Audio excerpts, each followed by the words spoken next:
তাতে গোপালগঞ্জের কি অবস্থা?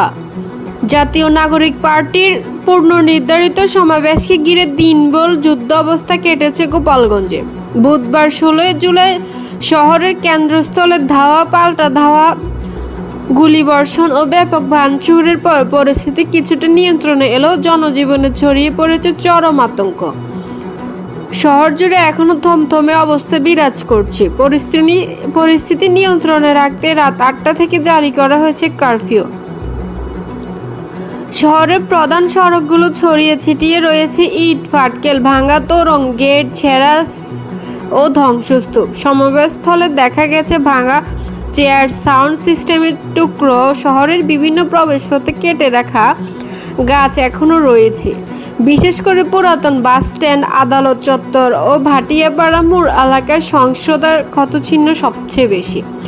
পরিস্থিতি নিয়ন্ত্রণে আনতে বুধবার রাত 8টা থেকে গোপালগঞ্জে কারফিউ জারি করা হয়। শহরের গুরুত্বপূর্ণ পয়েন্টগুলোতে সেনা ও বিজিবি মোতায়েন করা হয়েছে।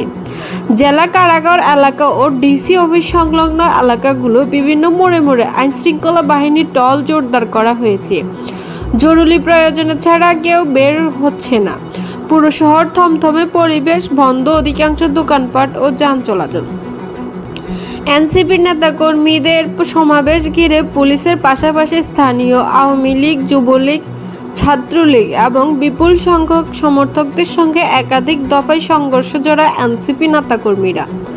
সংঘর্ষে ইট, পাটকেল ও ককটেলের নিক্ষেপের পাশাপাশি চলে গুলি বিনিময়। এতে অন্তত 10 থেকে 15 জন নিহত হয়েছে। আহত হয়েছেন আইনশৃঙ্খলা বাহিনীর সদস্য সহ কমপক্ষে 50 জন। অনেকেই বলছেন বেশি আক্রমণাত্মক ছিল সেনাবাহিনীর আচরণ। জেলা প্রশাসক জানায়, শহরের রক্ষায় সর্বোচ্চ সতর্কতা নেওয়া হয়েছে। পরিস্থিতি পুরোপুরি নিয়ন্ত্রণে না আসা পর্যন্ত যৌথ বাহিনী মোতায়েন থাকবে। সংঘর্ষের ঘটনায় এখন পর্যন্ত 20 জনকে আটক করা হয়েছে। আরও অনেককে শনাক্ত করে গ্রেপ্তারের প্রক্রিয়া চলছে।